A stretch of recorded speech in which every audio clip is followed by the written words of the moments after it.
ਹਾਂ ਇਹ ਹੈ ਪੂਰੇ ਲਾਲ। ਵਾਹ ਕਿੰਨੇ ਸਾਰੇ ਸੇਬ ਲੱਗੇ ਹੋਏ। ਇਹ ਲੱਖਾਂ ਰੁਪਏ ਦਾ ਮਾਲ ਆ ਮਹਾਰਾਜ। ਇਹ ਕਿੰਨਾ ਵਧੀਆ ਨਾ, ਹਾਂ ਪੱਤੇ ਘੱਟ ਸੇਬ ਜ਼ਿਆਦਾ ਹੈ। ਇਹ ਲੱਖਾਂ ਦਾ ਮਾਲ ਆ।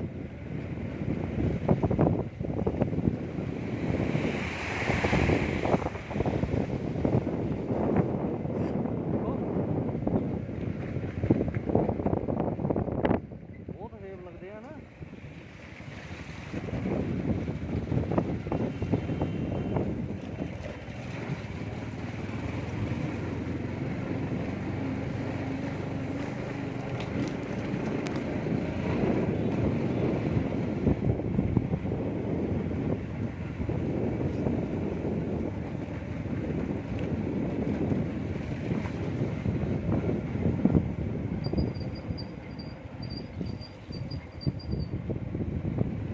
ਵੀਡੀਓ ਨਾ 3-3 4-4 ਮਿੰਟ ਦੀ ਬਣਾਇਆ ਬਸ, ਜ਼ਿਆਦਾ ਵੱਡੀ ਨਹੀਂ। 2-2 ਮਿੰਟ ਦੀ ਸਿਰੇ ਦੁਆਰਾ ਬਣਾ ਲੈਣੀ।